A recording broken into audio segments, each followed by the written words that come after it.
നമസ്കാരം. കഥമ പ്രേക്ഷകർ ഏവർക്കും സ്വാഗതം. 2025 ദീപാവലി വരുന്നത് ഒക്ടോബർ 20-നാണ്.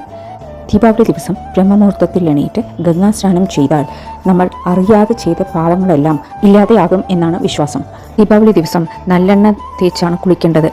വെളിച്ചെണ്ണയോ ഇല്ല മറ്റു എണ്ണകളോ അല്ല. ദീപാവലി ദിവസം നല്ലെണ്ണയിൽ വസിക്കുന്നത് ലക്ഷ്മി ദേവിയാണ്. അതുപോലെ തന്നെ നമ്മൾ കുളിക്കേണ്ടത് ചുടുവെള്ളത്തിലാണ് കുളിക്കേണ്ടത്. കാരണം അതിൽ വസിക്കുന്നത് ഗംഗാദേവിയാണ്.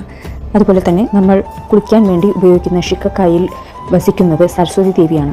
അതുകൊണ്ട് തന്നെ ബ്രഹ്മമുഹൂർത്തത്തിൽ എണീറ്റ് നല്ലെണ്ണയും ശിക്കക്കായും തേച്ച് ചുടുവെള്ളത്തിൽ കുളിക്കുന്നത് നമ്മൾ ഗംഗയിൽ കുളിച്ചതിൻ്റെ ഫലമാണ്. കുളിച്ചതിന് ശേഷം പുതിയ വസ്ത്രം ഉടുക്കുക. അതുപോലെ തന്നെ വീട്ടിൽ പലഹാരം ഉണ്ടാക്കിയത് ഭഗവാന് വെച്ച് നിവേദ്യമായി വെച്ച് പ്രാർത്ഥിക്കുക. തെന്നിന്ത്യയിൽ നമ്മൾ ദീപാവലി ആഘോഷിക്കുന്നത് നരകാസുരനെ കൃഷ്ണൻ വധിച്ച ദിവസത്തിലാണ്.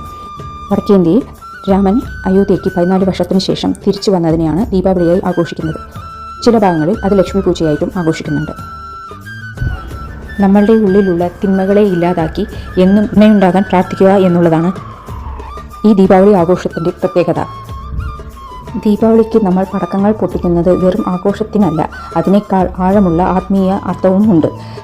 ദീപാവലിക്ക് മുമ്പ് പിതൃപക്ഷം വരുന്നുണ്ട്. ആ സമയത്ത് പിതൃദേവതകൾ ഭൂമിയിലെത്തുന്നു. അതിനുശേഷം അവർ തിരിച്ച് ആകാശത്തേക്ക് പോകുവാൻ ആ ആത്മാക്കൾക്ക് വഴിയറിയില്ല. അതുകൊണ്ടാണ് നമ്മൾ ആകാശദീപമായിട്ട് പടക്കങ്ങൾ പൊട്ടിച്ച് അവർക്ക് വഴി കാണിച്ചു കൊടുക്കുന്നത്. ഇവയെല്ലാം പണ്ടത്തെ പുരാണങ്ങളിൽ പറഞ്ഞിട്ടുള്ളതാണ്.